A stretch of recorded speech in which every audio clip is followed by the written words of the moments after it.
د بخونکي او مهربان خدای په نوم ګرانو مینوالو ډېر ډېر سلامونه احترامات نیک او سپېڅلې هیلې مې ومنئ.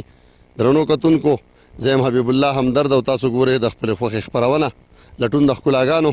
مینوالو نن سره یو ځل بیا په لټون د ښکلاګانو کې د سوات د سیمې نه مخاطب یم. د سوات د سیلګرۍ یو بل ښایسته پوینټ، یو بل ډېر ښایسته او زړه راښکونکی ځای درته سره شریکومه.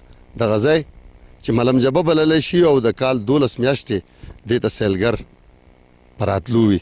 نو راځئ وړاندې به ځو او د ملم جبې دغه ښایسته غرونه، دغه ښایسته سړک او د دې سره سره او دغه ښایسته مناظرو نه خوند اخلو.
مینوالو څنګه موږ تاسو ته وړاندې وویل چې نن په تاسو باندې د ملم جبې د دغه غرونو د دغه ښایسته سیمو او د زړه راښکونکو نظارو سیل کوو.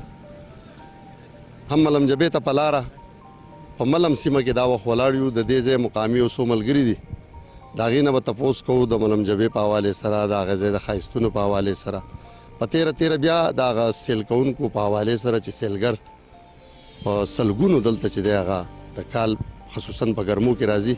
نو دې سره به خبرې کوو. السلام علیکم. وعلیکم السلام. څنګه لجې خیر دی؟ تاسو ښه یې؟ جي صحتونه ښه دي؟ شکر الحمدلله، الله رحم دی. څه به راته وایې د دې ځای اوسېدونکي؟ جی جی او له دې ځای نه ښکته میاشیخ بابا یو کلی یادېږي، له هغه ځای کې اوسېدونکي یو. ها میاشیخ بابا د کلي اوسېدونکي. نوم هم څه دی جناب؟ ناصر علي خان. ناصر علي خان. ناصر علي خان صاحب څه به وی د ملم جبې حوالې سره به کتونکو ته زمونږ مینوالو ته به څه وی د دې ځای د ښکلا په حوالې سره، د دې ځای د سیل د پوینټ دی دا د دې پوینټ حوالې سره به زمونږ کتونکو ته به څه وایې؟ زه به دا خلکو ته وایم چې د دې ځای ملم جبې د خو الریډي دې خلکو ته پته ده، مکمل انټرنیشنل سطح باندې دا ځای یاد ځای دی ملم جبه. او کم خلک چې کم له سوات نه بهر سیمونو تعلق لرونکي سیند پنجاب نه هغو ته دا وایم چې دلته کې بالکل تاسو به سکیور فیل کوئ، ډېر بهترین ځای دی. او دلته کې به تاسو فیل کوئ لکه څنګه خپل کور ماحول یا سیند پنجاب کې حالات بهر ته خراب دي، کرایسیس دي، نورې غویمې دي، خو د سوات لمونږ دا سیمه ډېره محفوظه سیمه ده چې په دې کې به ته بالکل سکیور یې، هېڅ قسمه پریشاني تکلیف پرته نه وي. خلک هم ډېر ښه خلک دی، لارې کو ګاډی ته خراب شي هر څه مسله را سره راځي، نو دا خلک به سره بالکل سره اوږه په اوږه باندې وراړي. نو څه وایي چې دا ځای څومره وخت وشو چې دا ځای مخې ته راغلی دی، ته سیلګر را روان شوي دي، ستاسو د یادو څه به وایي په دې حوالې سره؟ زه خو بادایم زه خو له ما خو دومره عمر نه دی خو دا له پاکستان نه مخکې د ملم جبه چې دی دا نوم له خپل یو تاریخ نوم و دا له افغانستان مکمل دا سیمه چې و پاکستان ازادېدو نه مخکې دا څه نوی ځیږی نه دی چې هغه دریافت شوی دی دا له دې ځیږي مقامي ملم جبه په نوم باندې یادېږي او دا له پاکستان له جوړېدو نه مخکې دا علاقه له دې خپل نوم سره خپل پہچان لري. نو دا ملم او جبه بس جدا جدا ځایونه دي حوالې سره بس ملم جدا علاقه ده ملم جبه جدا ده ملم نه دی رایټ سایډ ته تاسو څنګه په کیمرامین به بیا خیر وروسته راولي چې ملم ته به رایټ سایډ باندې ټن شی ده ملم جبي بیا له دې فاست سټاپ دی ملم جبي پورې مین روډ دی چې هغې پورې به تاسو راتلی شئ. سبب یې چې په دې غرایزه سیمه کې صرف د ملم جبې نه علاوه نور داسې ښایسته ځایونه یا داسې یادګار شته که نه؟ ډېر علاقې دي په دې باندې خو چې زه ویم تاسو څنګه چې په دې منګلور پل نه په دې خوا انټر کېږئ ملم جبې طرف ته بودګډ دی چې هغه بالکل په آل انټرنیشنل سطح باندې مشهور دی هغې د چینیا نوم راځي دنیا خلک راځي داسې دا بره غرونه خواشه علاقې دي چې پای کې دا بخاني کنډرات دي دا ننګریال غر مشهور دی لکه ډېر سر په علاقه باندې یو ننګریال غر دی چې پای کې بخاني یو باچا تاریخ دی او په بره چې څومره هم دی ټول تاریخي ځایونه دي په سوات کې داسې یو ځای نشته چې هغه له تاریخ نه ناخبره حکومت نه څه غوښتنې یا څه لرئ چې د دې سیمې لا د ښایستوالي یا د لا مشهورتیا سبب وګرځي داسې څه مشکلات چې هغه له منځه لرې شي دا سیمه نوره هم ښه شي نوره هم ښکلې شي داسې څه پلان یا داسې څه ذهن کې لرئ؟ بس پلانینګ دا دی چې حکومت دې عوامو باندې ترجیح وکړي له صحت او له تعلیم په متعلق نور خو روډونه دي پخوا هم دا روډونه وو اوس هم دی ګوښه کېږي بد کېږي له خلکو امودرب برقرار دی خو په تعلیم په باره او له صحت په باره کې چې په هر ځای کې میټرنیټي هسپتال یې نور څه هاسپیټل دي له دې ځای کې نه چې پیشنټ ته هغه سیدو ایمرجنسي ته رسوي نو هغه الریډي سانیټیټ شوی نو دومره فیسیلیټیز نشته نو دا دی چې هسپتالونو د ځای په ځای کې هاسپیټل او مطلب کالجز د دې ځای نه یو تن جانزیب کالج ته ځي سیدو ته هغه به دومره افورډ کولی نه شي چې هغه خرچه ځي کرایي خوراک څښاک دلته د خپل په های سیکنډري په سطح باندې خپل سکولونه دغه کړي او چې بای کې ایجوکیشن دو برقراري او بس الله دې ټول آباد او خوشحاله ساتي. ډېره مننه د بل ملګري ستاسو څه نوم دی؟ اصغر شاه تاسو هم د دې ځای مقامي موږ میاشې خوا اوسېدونکي یو دا زما ترور زوی دی دا نور هم زما ترور زامن دي ماشاءالله موږ د هفتې بس په چوټۍ باندې راوتي وو دې سیمو ته سیمه خو زموږ خپله ده خو موږ ورته بیا هم بار بار راځو ځکه چې دې له خدای پاک داسې ښکلا ورکړله چې هغه ښایست پکې ډېر زیات دی مونږ ته خو متعلق د دې علاقې ډېر څه معلوم دي نورو خلکو ته خو دومره نه دي معلوم دې طرف ته د چکرو داسې ډېر ځایونه دي چې هغې ته ته تللی شي او ته خپل هلته کې کم تفریحي پروګرام یې هغه کولی شي ګرځېدی را ګرځېدی شي سیاره ترحه دې طرف ته نشتي نور هم داسې ځایونه شته خو هغې ته لکه روډونه نشتي د هغې په وجه هغې ته رسایي ګرانه ده نور داسې ځایونه صرف نومونه به راته وایي زموږ سره ټایم ډېر کم دی د نورو ملګرو سره هم ځایونو مشهور نومونه په دې طرف باندې مشهور ګډ دلته نږدې تقریبا د پیدا واک باندې 35-40 منټ لګي چې سور کمر دی او د هغې انتهایي زیاته بلندي ده بلندي خو موږ ته معلومه نه ده چې څومره ده خو یو بلند دنګ کمر دی د هغې نه وروستو بیا ګټ راځي چې ګټ هم ښکلې یو ښه سیمه ده او د کتو سیمه ده ښه او د ملم جبې نه دې خوا سیټ ډنډو بانډه راځي چې ډنډو بانډه هم ډېره یاده بانډه ده ښکلې بانډه ده او ملم کلی چې دی هغه هم خپل یو ثقافت لري او دغه لري داسې دې طرف ته چې زه بیا دغه سره ملم جبې په سیمه باندې اخوا د یختنګي سره چې کومه ډډه لګېدل دغه هم ډېره خوشګواره علاقه ده دا بیا د یختنګي سره لګي دا سیمه هغه سیمه په دغه طرف باندې لګي اوس خو یو روډ هم جدا شوی دی چې هغه یختنګي طرف ته ځي هغه زموږ د شنګلې د بارډر سره لګي.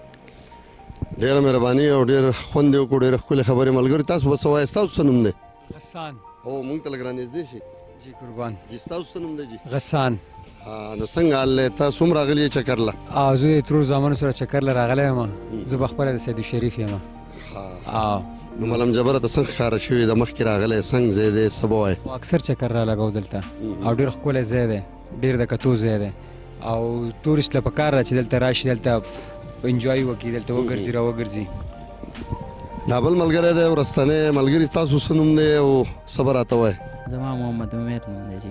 محمد عمیر هم څه وایي د ملم جبې حوالې سره به څه وایې هره؟ زه به څه ووایم خو زمونږ خپل علاقه ده نو لکه مونږ ورته ډېر ځو راځو مونږ ته خو شکر دی ګرانه ده او ګرانه به یم خو لکه نورو خلکو ته دا ریکویسټ کوو چې راشئ وګورئ دا هم وګورئ چې دا کم نمونه علاقه ده او کم ښایسته ځای دی. ډېره مننه مینوالو دا د دغه سیمې ځایي ملګري چې د هغې نه تاسو د ملم جبې حوالې سره او دلته بیا په تیره ډېر تاریخي ځایونه او ډېر د لیدو ځایونه د سیلګرۍ نور ځایونه هم زموږ او ستاسو سره شریک کړه. وړاندې ځو دا خو لا ملم دی خو چې ملم جبې ته ورسو نو بیا به نور مناظر ستاسو سره شریکوو. راځئ چې وړاندې لاړ شو.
د سما پښتو درنو کتونکو هیله لرم چې د ملم جبې د دغه سیل نه به تاسو ډېر خوند اخیستی وي او دغه ښایسته ښایسته غرونه دغه ښایسته ښایسته مناظر او دغه واورین ځنګلونه او دغه غرونه به تاسو ډېر خوښ کړي وي. چا چې تر اوسه زموږ چینل نه وي سبسکرایب کړی نو هغې ته به خواست کوو چې زموږ چینل سما پښتو سبسکرایب کړئ چې دغسې ښایسته ښایسته مناظر تاسو سره موږ شریکوو او د هغې نوټیفیکیشنز تاسو ته په وخت ترلاسه کیږي او تاسو د دغه ښایسته ښایسته ځایونو د سیل نه خوند اخلئ. هم د دې سره کیمرامین شهزاد آفتاب سره خپل کوربه حبیب الله هم درته ورکوي اجازت. چېرته چې ښاد اوسئ، آباد اوسئ، بریالي اوسئ، د لوی الله په امان.